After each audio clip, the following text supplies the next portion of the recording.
CPI బలపరిచిన Mahabubabad parliament India కూటమి అభ్యర్థి పొరిక బలరాం నాయక్ గెలుపు కోరుతూ మహబూబాబాద్ మున్సిపాలిటీ పరిధిలోని 19వ వార్డులో సిపిఐ శ్రేణులు ఇంటింటికి తిరిగి బ్యాలెట్ పత్రాలను చూపిస్తూ విస్తృతంగా ప్రచారం నిర్వహించారు.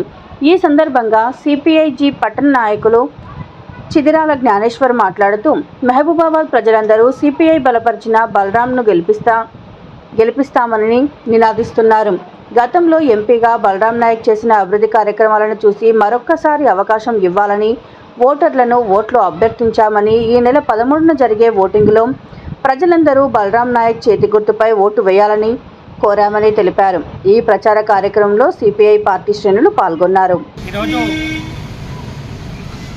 పార్లమెంట్ ఎన్నికల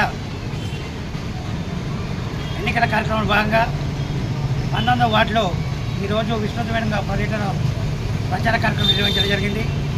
మరి ఈ కార్యక్రమంలో ప్రతి ఒక్కరు కూడా మంచిగా స్పందిస్తూ బలరాం నాయక్ గారికి ఓటేస్తాం. గతంలో ఎందుకంటే కేంద్ర మంత్రిగా ఉంది, మరి అనేక సంక్షేమ కార్యక్రమాలు చేసి వారి ప్రాంతంలో ఎంతో అభివృద్ధి చేయడం జరిగింది.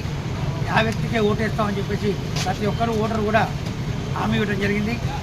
మరి 13వ తారీఖు రోజు జరిగేటువంటి ఎన్నికల్లో ఉదయం 7 గంటలకే ప్రతి ఒక్కరు కూడా పాల్గొని ఏవిఎంలో 4వ నెంబర్ ఉంటుంది బలరాం నాయక్ గారికి ఓటేసి అత్యధిక ఓట్ల మెజార్టీతో గెలిపించాలని కోరుతున్నాం. బడుగు బలహీన వర్గాల ఆశాజ్యోతి, పేదల వినిది బలరాం నాయక్ గారు ఈ ప్రాంతంలో అభివృద్ధికి పాటుపడాలంటే ప్రతి ఒక్కరు కూడా మనందరం కూడా చేతనిచ్చి అతను అత్యధిక మెజార్టీతో గెలిపించాలని కోరుతున్నాం. జై కాంగ్రెస్.